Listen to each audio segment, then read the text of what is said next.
Fine. Walk out, my husband sneered, loosening his silk tie as if the last 40 years of our marriage were nothing more than a bad investment. You won't last 3 days without my money.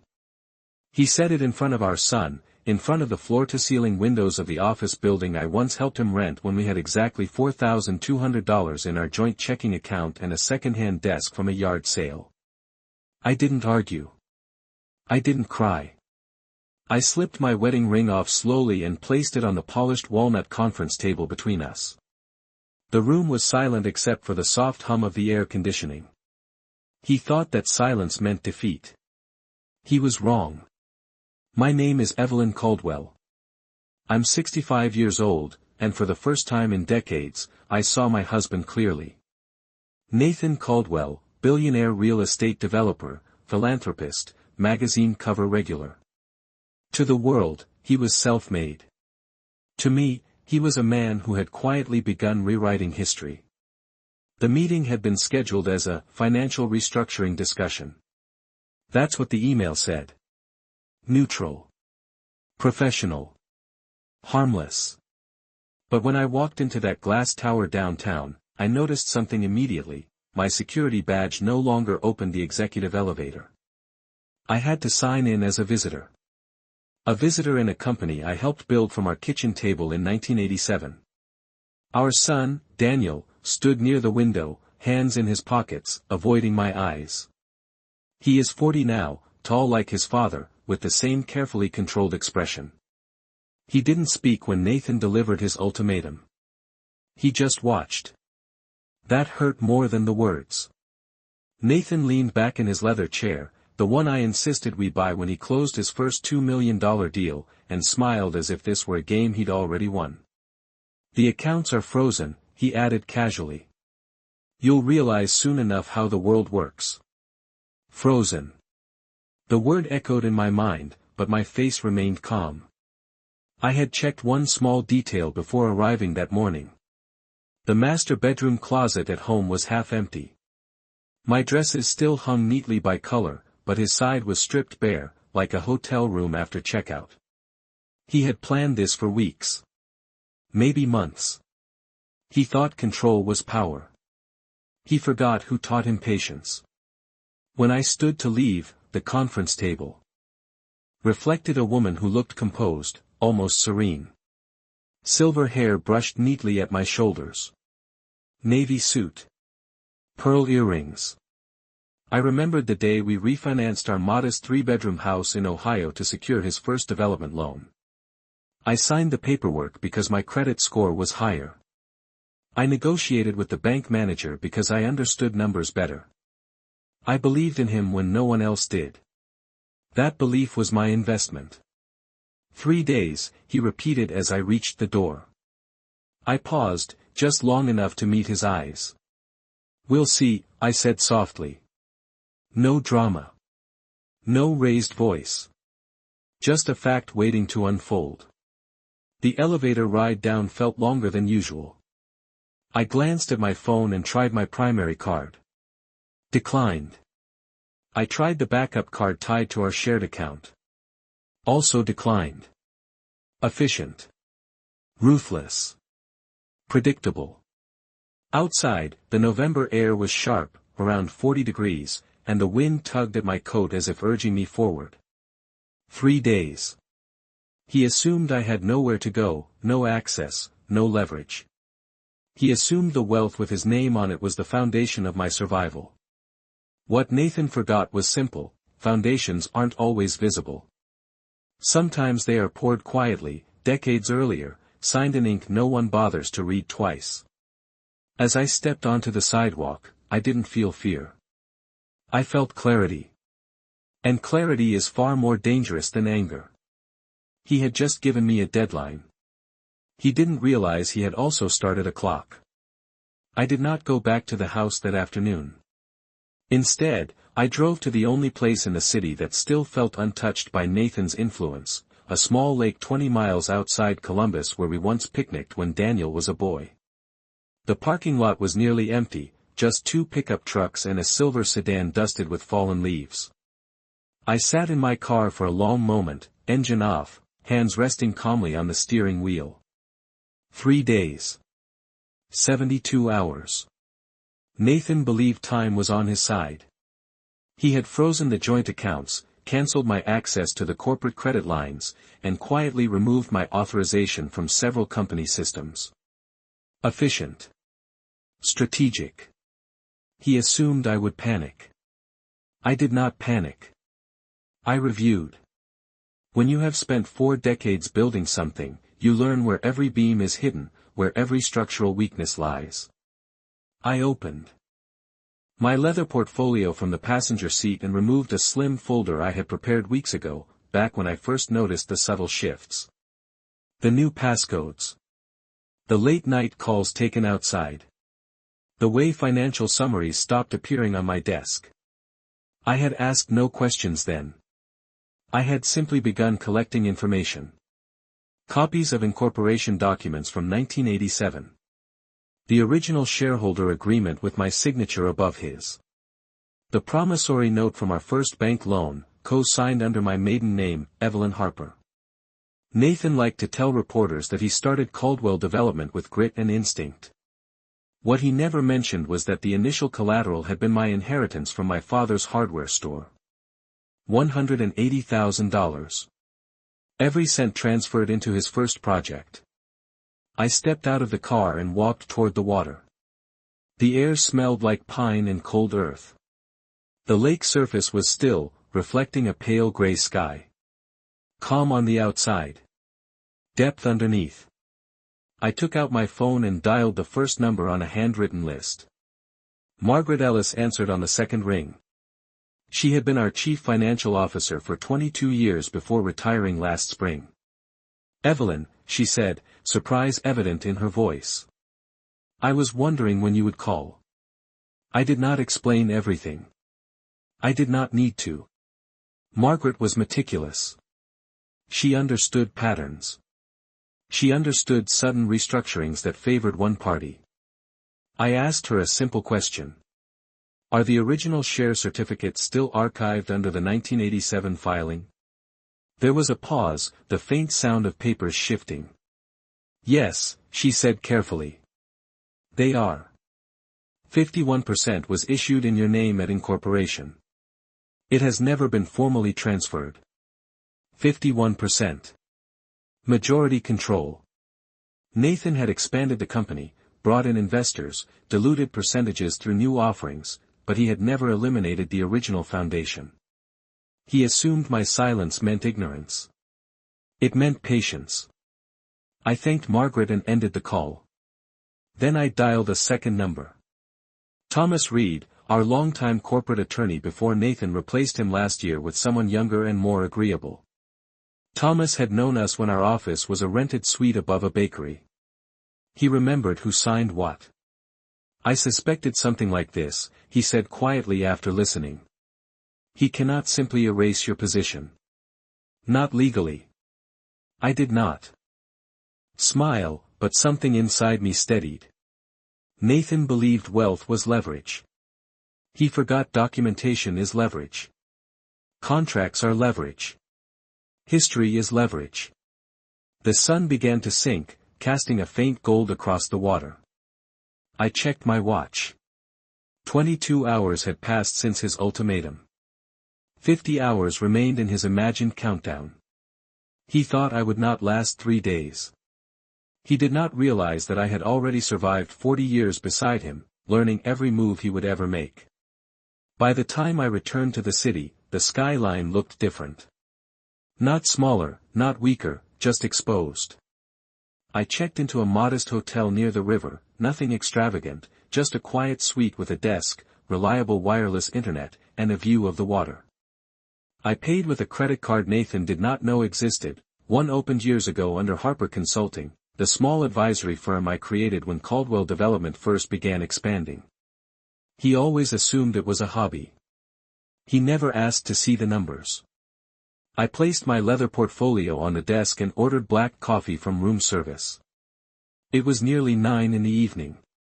45 hours remained in his countdown. My phone buzzed. "Daniel." I let it ring once before answering. His voice carried that careful neutrality he learned from boardrooms. "Mom, you did not have to leave like that," he said.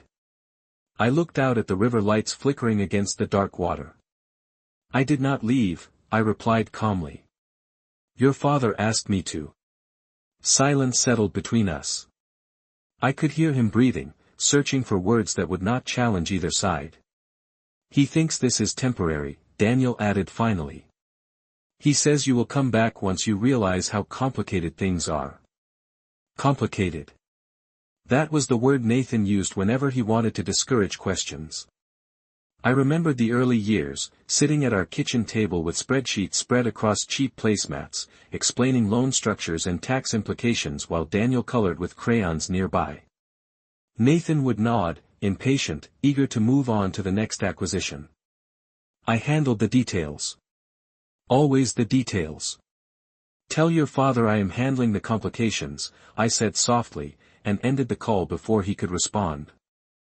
I opened my laptop and logged into a secure archive Thomas had reactivated for me. Decades of filings appeared in neat chronological order. Incorporation documents. Amendments. Stock. Issuance records. There it was again, clear and undeniable. Evelyn Harper Caldwell, majority founding shareholder.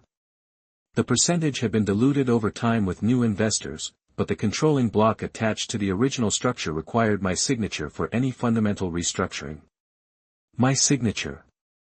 I leaned back in the desk chair and allowed myself one slow breath. Nathan had moved quickly these past months, transferring liquid assets, consolidating subsidiaries, freezing personal accounts. But he had overlooked something fundamental. Corporate bylaws written in 1987 did not vanish because they were inconvenient. They waited quietly. My phone buzzed again. This time it was Margaret with a short message. "Emergency board meeting scheduled for tomorrow at 2 o'clock in the afternoon. Agenda marked confidential." I smiled faintly. Nathan was tightening his grip, preparing to finalize changes before I could react. He believed speed was advantage. He forgot that preparation outlives urgency. I drafted a single email and addressed it to the current board members. I attached copies of the original shareholder agreement and highlighted the clause requiring majority consent for structural changes. My message was simple and professional. As majority founding shareholder, I will be present at tomorrow's meeting to review all pending decisions. I read it twice, removed any trace of emotion, and pressed send. The room remained quiet except for the distant hum of traffic below. Outside, the river continued its steady flow, indifferent to pride and ultimatums. I checked the time again. 36 hours remained. Nathan thought I would not last 3 days without his money. He did not understand that I was never living on his money. I was living on leverage. And leverage, when used carefully, does not expire. The morning of the board meeting arrived with a thin layer of frost along the riverbank, the kind that disappears quietly once the sun rises high enough. I woke before dawn, not because I was anxious, but because I was clear. Clarity has a way of removing the need for sleep. I dressed carefully in a charcoal gray suit I had worn the day Caldwell Development closed its first $10 million commercial deal. The fabric still fit perfectly. Discipline tends to preserve more than appearances. As I fastened my pearl earrings, I remembered standing in a nearly empty warehouse 35 years ago, blueprints spread across the hood of Nathan's old Ford truck. He had talked about vision and ambition. I had calculated cost per square foot, projected returns over 10 years, and identified risk factors he preferred to ignore. Back then, he listened. Success changed that. By 1:30 in the afternoon, I was seated in the back of a town car heading downtown. The driver asked if I needed the climate adjusted. I declined. The cold air against the window felt grounding. 24 hours remained in Nathan's countdown. When I stepped into the lobby of the Caldwell Tower, several employees looked up in surprise. News travels quickly in corporate buildings. I signed in without hesitation. This time, I did not attempt the executive elevator. I took the main lift with everyone else. Presence does not require spectacle. The boardroom doors were already closed when I arrived on the 42nd floor. I pushed them open without knocking. Conversation stopped mid-sentence. 6 board members sat around the long glass table. Margaret was present as an observer. Daniel stood near the far wall, arms folded. And at the head of the table, Nathan. He did not look startled. He looked irritated. "Evelyn," he said evenly, as though addressing a scheduling inconvenience. "This is a restricted session." I walked to the empty chair beside Margaret and placed my portfolio on the table. As majority founding shareholder, I replied, "No session concerning structural changes is restricted from me." I slid copies of the 1987 shareholder agreement across the polished surface. Paper makes a distinct sound against glass. It demands attention. One of the board members, a man who joined only 5 years ago, adjusted his glasses and scanned the highlighted clause. I watched the realization move slowly across his expression. Nathan leaned back in his chair, a faint smile attempting to remain in place. "Those percentages were diluted decades ago," he said calmly. "They are symbolic." Symbolic. Another word he used when dismissing inconvenient facts. Thomas entered the room precisely at 2 o'clock, as planned. He greeted the board courteously and took a seat beside me. "The original controlling interest was never legally transferred," he explained. "Any action taken without Mrs. Caldwell's consent could be challenged in court and potentially voided." The temperature in the room seemed to drop a few degrees. Daniel shifted his weight. Nathan's fingers tapped once against the table before going still. I said nothing. I did not need to. I simply watched as the documents were passed from hand to hand. Decades of signatures. Dates. Corporate seals. Evidence of foundation. The meeting that was meant to finalize my exclusion had become something else entirely. Nathan had counted on speed and intimidation. He had not accounted for documentation and memory. As the chairman cleared his throat and called for a pause to review the legal implications, I glanced at my watch. 21 hours remained. Nathan had promised I would not last 3 days without his money. He was beginning to understand that money was never the measure of power in this room. Authority was. The board requested a 15-minute recess, but it lasted nearly 40. Men and women who had once nodded automatically at Nathan now huddled near the windows, reviewing copies of the original filings as if they had just discovered a hidden clause in their own contracts. I remained seated, hands folded lightly on the table, watching the skyline beyond the glass. The city looked the same as it had the day before. Steel and concrete. Order and ambition. Only the balance inside this room had shifted. Nathan stood apart from the others, speaking in low tones to the current corporate attorney he had hired last year. The attorney avoided looking in my direction. Avoidance is often the first sign of doubt. When the board reconvened, the chairman cleared his throat and addressed the room carefully. Given the documentation presented, he began, "Any structural reallocation of executive authority requires Mrs. Caldwell's written consent." He paused, glancing toward me with professional neutrality. "Without it, we risk litigation and potential regulatory review." Regulatory review. The phrase settled heavily in the air. Nathan's jaw tightened slightly, but his posture remained composed. He had spent a lifetime practicing composure. "Evelyn," he said, turning toward me with a measured expression, "if this is about pride, we can discuss terms privately." Pride. It was interesting that he thought this was emotional. I met his gaze evenly. "This is about governance," I replied. "And accuracy." I opened my portfolio once more and removed a second document Thomas had prepared that morning. It outlined irregular transfers executed over the past 6 months, including the freezing of joint personal accounts without spousal disclosure and the reassignment of certain subsidiary revenues in anticipation of what he called restructuring. I did not accuse. I did not dramatize. I simply slid the summary across the table. Margaret spoke quietly. These transfers were executed without full board notification. A faint ripple of discomfort moved around the room. Daniel shifted in his seat, color rising slightly in his face. He had known about some of the changes, but not all. Nathan exhaled once through his nose, a subtle sign of irritation. Operational adjustments, he said. Temporary measures. Temporary measures still require transparency, the chairman responded. The room grew still again. Outside, clouds moved slowly across the afternoon sky. Time continued, indifferent to ego. I glanced at my watch.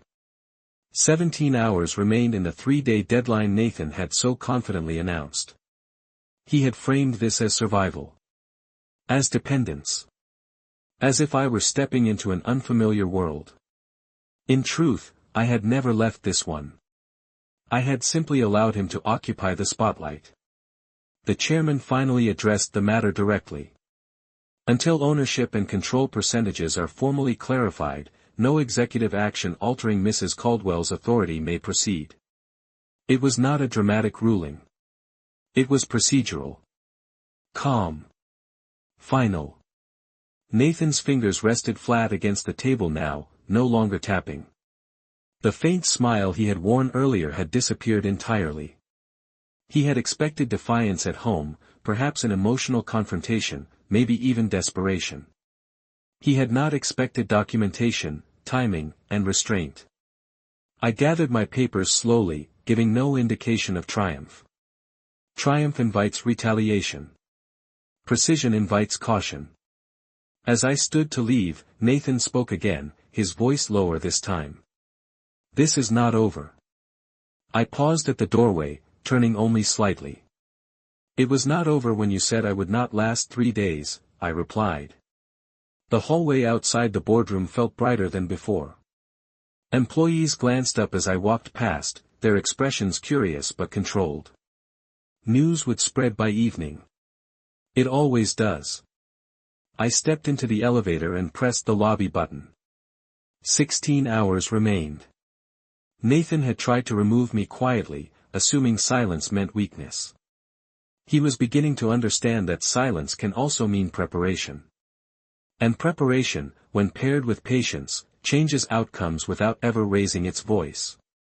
The elevator doors closed softly behind me, sealing the quiet shift that had just taken place 42 floors above the city. I did not return to the hotel immediately. Instead, I walked 2 blocks to a small coffee shop Nathan never liked. Because it did not impress clients. I ordered plain black coffee and chose a table near the window. 15 hours remained. The 3-day clock he had set so confidently was nearly exhausted. My phone vibrated against the wooden tabletop. A financial news alert. Caldwell Development shares experienced unusual movement following reports of internal governance review. It did not mention my name. It did not need to. Markets respond to uncertainty faster than pride can recover. I sipped my coffee slowly and reviewed the secondary documents Thomas had forwarded after the recess. If the board chose to pursue a formal review of the unauthorized transfers, regulatory agencies could request clarification. Not accusation. Clarification. That single word holds weight in corporate circles. Nathan had always thrived in controlled environments, where image guided perception. Public scrutiny was different. It required documentation to match narrative. At 4:30 in the afternoon, Daniel called again. His voice sounded different this time, less rehearsed. "Mom, the board is asking questions I cannot answer," he said quietly. I imagined him standing in his office, tie loosened, confidence thinning. "Then answer what you can," I replied. "Facts do not require performance." There was a pause. "Did you plan this?" he asked. The question carried more confusion than accusation. I considered it carefully. "I prepared," I said. Planning implies revenge. Preparation implies responsibility. He did not respond immediately. For the first time in years, he seemed uncertain which parent held the stronger position. When the call ended, I checked the time again. 13 hours remained. Nathan had framed his challenge around money, as if access to accounts determined endurance. What he underestimated was stability. I had structured our personal assets decades ago with layered protection. Certain trusts required dual authorization. Certain properties were shielded under holding entities that referenced the original incorporation documents. He had frozen visible accounts. He had not dissolved infrastructure. By early evening, Thomas sent a brief update. The chairman has requested an independent audit of recent transfers. Temporary suspension of executive reallocation pending review. Temporary suspension. The phrase carried quiet authority. I leaned back in the chair and allowed myself one steady breath. Nathan would interpret this as betrayal from his own board. In reality, it was caution. No director wants their name attached to procedural irregularities. As darkness settled over the river, the city lights reflected against the water in long vertical streaks. I thought about the early days again, about sitting across from Nathan at a small diner after closing our first commercial lease. He had squeezed my hand and promised we would always be partners. Success has a way of rewriting promises into assumptions. I finished my coffee and returned to the hotel. The room felt calm, untouched by tension. I placed my phone on the desk and reviewed the time one more time. 9 hours remained. Nathan had declared I would not last 3 days without his money. He had imagined desperation, perhaps regret. What he was experiencing instead was instability within the structure he believed he controlled. I turned off the lights and lay back against the pillows, not exhausted, not anxious. Just steady. The countdown he had announced so confidently was nearly complete. And I was still here. When I woke up, the room was still dark and the digital clock on the nightstand read 5:42 in the morning. 6 hours remained before Nathan's 3-day deadline would expire. I did not rush. I brewed coffee using the small machine on the counter and stood by the window, watching the first hints of sunrise stretch across the river. The city looked peaceful, unaware that inside a 42-story building downtown, confidence was beginning to fracture. My phone vibrated at 6:15. Thomas. The audit request was formally initiated at 8 o'clock this morning, he said. The board voted unanimously. Unanimously. I let that word settle. Nathan had spent years cultivating loyalty through influence and performance. Yet when documentation appeared, loyalty shifted toward protection. What does that mean for him? I asked calmly. It means he cannot execute any major financial movement without review. It also means the regulators may request clarification if discrepancies surface. Clarification again. A simple word that carries the weight of consequence. I thanked Thomas and ended the call. 5 hours and 40 minutes remained. At 9 o'clock, I received a message from Margaret. Internal emails are circulating. Staff are confused about authority structure. Confusion in a corporation is more destabilizing than confrontation. Nathan thrived on command. When command appears uncertain, perception shifts. At 10:23, Daniel called for the third time in 24 hours. This time, his voice lacked polish entirely. Mom, the board is asking Dad to step aside temporarily while the audit is conducted, he said quietly. I could picture him seated in the same boardroom where Nathan had dismissed me only 2 days earlier. Temporarily, I repeated. Yes, Daniel replied. They say it protects the company. Protects the company. I almost smiled. For decades, Nathan insisted he was the company. Now the company required protection from his decisions. Daniel, I said gently, do you understand why this is happening? There was a long pause. Because he moved assets without full disclosure, he admitted. It was the first time he had stated it plainly. And because he underestimated the structure he built, I added. Silence followed, but it felt different from before. Less defensive. More reflective. When the call ended, I checked the time again. 3 hours remained. The final stretch of the ultimatum. At 11:30, another alert appeared on my phone. Caldwell Development announces temporary executive leave pending governance review.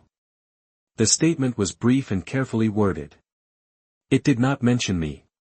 It did not mention the boardroom confrontation. It simply referenced internal review and commitment to transparency. Transparency. A word Nathan had once described as optional in competitive markets. At noon, precisely 72 hours after he had looked at me across that polished walnut table and declared I would not survive without his money, my phone rang. His name appeared on the screen. I let it ring twice before answering. His voice was steady, but thinner than before. This has gone far enough, Evelyn, he said. We can settle this privately. Privately. The same man who had challenged me publicly now sought discretion. I did not raise my voice. I did not remind him of his words. You said I would not last 3 days, I replied calmly. It has been 3 days. There was no immediate response. The silence stretched, heavier than any argument. In that silence, I heard something new. Not anger. Not dominance. Uncertainty. The countdown he had announced with such confidence had reached 0. And I was still standing, not because of his money, but because I had never relinquished the foundation beneath it. After I ended the call, I did not feel triumph. I felt adjustment. Power does not explode when it shifts. It settles. The hotel room was quiet, the afternoon light stretching across the carpet in long pale bands. Nathan had asked to settle this privately, as though privacy could rewind the last 72 hours. I placed my phone on the desk and let the silence remain intact. Within minutes, a message from Thomas appeared. The board has formally appointed an interim executive committee during the audit period. Nathan has agreed to step aside temporarily. Agreed. The word carried more weight than it seemed. He had not been removed by force. He had been repositioned by procedure. That distinction mattered in corporate language, but the outcome was the same. The company he claimed defined him would now operate without his direct command. I packed my portfolio carefully, sliding each document back into its folder with measured precision. The original shareholder agreement rested on top. 1987. My signature. His signature. 2 names that once meant partnership. As I closed the clasp, I remembered the small office above the bakery where we first hung a metal sign that read Caldwell Development. There had been no assistants, no board members, no drivers waiting outside. Just the 2 of us and a calculator that overheated if used too long. He used to thank me then. Success has a way of editing gratitude out of memory. My phone vibrated again. Daniel. I answered this time without delay. They are restructuring reporting lines, he said quietly. The board wants transparency until the audit concludes. His voice no longer carried defense. It carried comprehension. And your father? I asked. He is, reconsidering certain decisions, Daniel replied. It was the closest he could come to admitting fault without betraying loyalty. Daniel, I said gently, leadership is not about volume. It is about responsibility. There was a pause, then a soft exhale. I see that now, he admitted. When the call ended, I looked at the time. The 72-hour mark had passed. The challenge that began as a sneer had expired without spectacle. Outside, the river continued its steady movement, indifferent to ego and deadlines. I checked out of the hotel just before sunset. The front desk clerk smiled politely, unaware of the internal realignment that had occurred across town. I walked to my car, the air cool and crisp, and drove toward the house Nathan and I had shared for 4 decades. As I pulled into the driveway, the exterior lights flicked on automatically, just as they always had. Nothing about the structure appeared different. Brick walls. White columns. Carefully trimmed hedges. Foundations rarely announce their strength. They simply hold. Nathan's car was in the driveway. So was Daniel's. I stepped out and closed the door quietly. There would be conversations ahead. Agreements. Revisions. Perhaps even apologies. But none of that required urgency. I had already endured the only test that mattered. He had declared I would not last 3 days without his money. What he had not understood was that I was never measuring my worth in dollars. I was measuring it in authorship. I built the structure. I understood its design. And when pressure tested it, I remained standing. As I walked toward the front door, I felt neither anger nor fear. Only certainty. The countdown had ended. The foundation had not moved.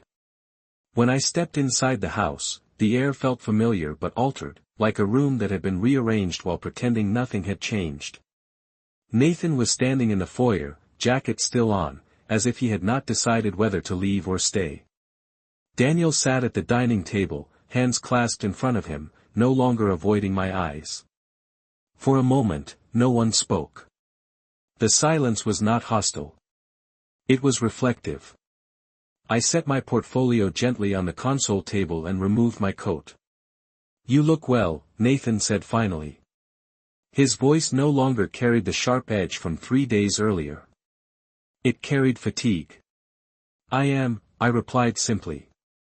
I walked into the living room and took a seat in the armchair near the fireplace, the same chair where I had reviewed countless quarterly reports over the years. Nathan remained standing for a moment before sitting across from me. Daniel stayed at the table, listening. "The board overreacted," Nathan began, but the sentence lacked conviction. I watched him carefully. The man who had once filled rooms with certainty now chose his words more cautiously. "They reacted to documentation," I said evenly. "Not emotion." He inhaled slowly, as though recalibrating. "I never intended to remove you completely," he said. I allowed the words to settle before responding. "You froze accounts. You attempted restructuring without majority consent. You said I would not survive 3 days. I did not raise my voice. Facts require no volume." Nathan looked down briefly, a gesture I had not seen from him in years. "I underestimated you," he admitted quietly. The admission was small but significant. Daniel shifted in his chair. "Dad thought control meant protection," he said, as though trying to bridge something fragile. I turned toward my son. "Control without transparency is not protection," I replied. "It is instability." The house remained still around us, the grandfather clock in the hallway marking each passing second with steady precision. 3 days ago, Nathan had framed my departure as weakness. Now, the narrative had changed without spectacle. "What do you want?" he asked at last. It was the first direct question he had asked me since this began. I folded my hands in my lap. "Accountability," I said. "Shared governance. And clarity." He nodded slowly, absorbing the shift in structure. This was no longer about pride or dominance. It was about recalibration. "The audit will proceed," I continued. "During that time, decisions will require mutual authorization. Transparency will not be optional." Nathan did not argue. He simply exhaled, the weight of consequence settling over him. Outside, evening light filtered through the tall windows, casting long shadows across the hardwood floor. The house stood exactly as it always had, solid and steady. Foundations rarely announce themselves. They endure. Daniel finally rose from the table and approached. "Mom," he said softly, "I should have looked closer." I met his gaze. "Now you will," I replied. That was enough. Nathan leaned back in his chair, the sharpness gone from his posture. You lasted, he said after a moment, almost to himself. I looked at him calmly. I was never counting days, I answered. I was counting structure. The room fell quiet again, but this time the silence carried balance. 3 days had passed. The challenge had dissolved. What remained was not victory, not revenge, but restoration of authorship. I had not survived without his money. I had simply demonstrated that the money was never the measure. As the clock continued its steady rhythm in the hallway, I realized something simple and undeniable. He had built the spotlight. I had built the foundation. And foundations, when tested, do not ask permission to stand.